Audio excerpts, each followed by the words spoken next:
Hey guys, I'm so sorry I can't be there today. Unfortunately, my kid is sick, and I'm disappointed to not be able to be here with you. But today is actually a good day to miss because most of what you'll be doing is on the computer. Everything that was due today is going to be postponed. So your vocabulary card check, and your skills focus questions from Candide and Animal Farm. I know there was an issue with StudySync over the weekend. I got an email from somebody. So if you can get it done today, great. Try to get it done by Thursday. If that's still the case, then I'll figure something out. So you're going to... Today we're really going to focus on speech to the Second Virginia Convention. So if you remember the overview of the unit, the point of this unit is taking a stand. We read Antigone and burning the flag and impassioned arguments in the beginning to say what is taking a stand. And then you proved that you knew it by bringing in a journal entry and responding to what was taking a stand, right? Or a news article. Then the second part was, okay, what different techniques do authors use to take a stand? So we read Fahrenheit 451 where he writes a dystopic novel, right? Taking a stand. We read Candide and Animal Farm to talk about satire and allegory.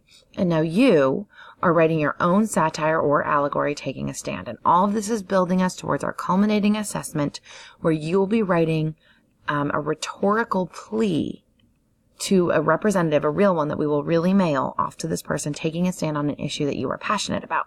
So now we're kind of in the heart of our unit, and we're going to focus on Patrick Henry's speech to the Second Virginia Convention, which is one of the most famous speeches in history, particularly American history, because the line, "Give me liberty or give me death," was the rallying cry that really tipped the Americans towards the side of, in favor of engaging in Revolutionary War with the British.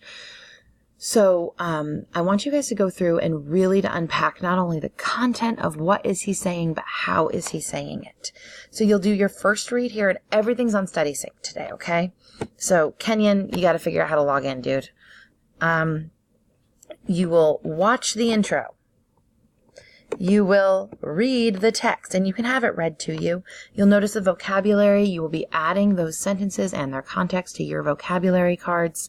I know we're behind on those last 10 words, but I think if we haven't quite gotten to these words yet, still put them in your cards, okay?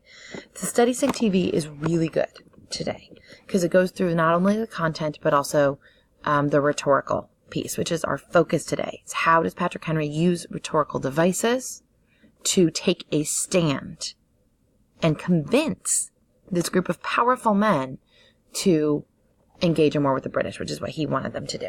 So they talk about this very clearly. They talk about audience. They talk about the devices. So really pay attention to this one. You will also have comprehension questions. Because I want to make sure that you understand the speech because the language is incredibly dense. You might have to read it 3, 4, 5 times. Okay? Depending on just all sorts of different factors that go into it, but it is not something you're going to skim through quickly and pick up immediately. And then you will have 8 think questions, and I do want you to respond to those because they're really good and they lead us to exactly what we're doing. Then you have your skill, author's purpose, and point of view, which again goes really well into the rhetorical devices of what we're doing. Watch the video. Do the model. And I know you're getting like a really weird crop of the screen here. Read through all of this, and I'm going to just add this to our little quiz of the model section, and we'll go over it on Thursday, and then do the your turn. And then do the close read. And the close read, yours will look a little bit different. You have to read it again. So after you've read through it once, you've answered the comp questions, you've answered the think questions, you've done the model, now go through and read it again. And I want you to answer the focus questions. And you do that by highlighting and annotating evidence, okay? So I will be checking these on StudySync, giving you points for them, but then on Thursday we're going to go through them in more detail. And we're going to use your answers here to write a rhetorical précis. So don't worry about what that means right now. But you have to do all this legwork. And that's why I kind of wish I could be there with you today to break it down. But I trust that you can do this on your own. Break it down on your own. Answer the skills focus questions. Understand this inside out, front, back, sideways, upside down. So then on Thursday, we can really take the pieces that you've broken apart and put them together in something really powerful that is going to be an amazing tool for you. That's what analysis is, right? Analysis is breaking things apart and studying each of their components to see how they come together. So that's what you're doing today. You do not have the writing prompt, so you won't see this. So you're doing the first read and all the different parts of that, the skill, and the close read. Then, and I don't think I have the website finished yet, but I will. So I'll put all those different things in. All right, children, through the magic of technology, it is now finished. So you have your first read with all the different stuff, your skill, close read, the vocabulary. I just looked it up. We've done all the vocabulary words for Speech of the Second Virginia Convention, except prostrated and formidable. So we will do those on Thursday. We'll do the last 10 words, but just throw the sentence there on the card ahead of time, and then we'll do the definitions and all that. Well, you have the definition and the synonym, so just put the context sentence in there, and then we'll go over them all on Thursday.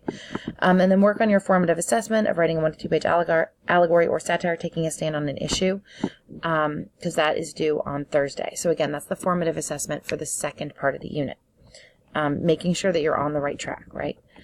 So homework is finish whatever you don't get done in class today. Finish your study sync skills for Animal Farm and Candide. The vocab card check 1 through 40, so it was 1 through 33, but since we have more words, why not 41 and 42? Prostrated and formidable? Because we haven't done the whole thing yet, right? So really 1 through 40, we'll be checking a representative cards for those. Write your own 1 to 2 page satire or allegory, pointing out the folly of a current issue. Order Night by Elie Wiesel if you choose to purchase it so that you can annotate in it.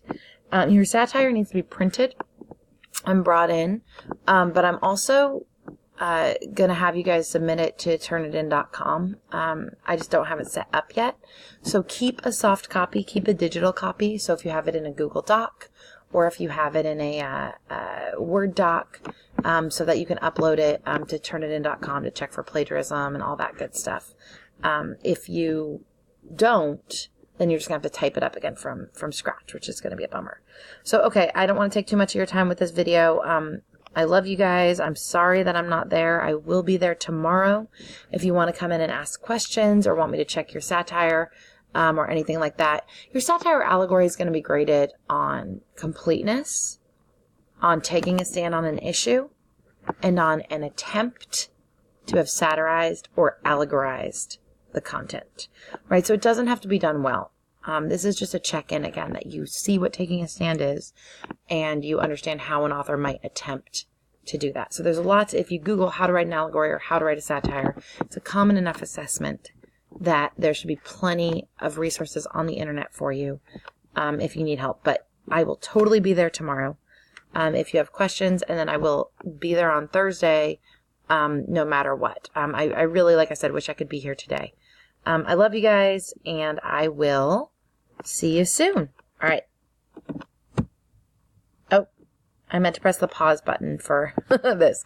All right, guys, I'll talk to you later. Bye.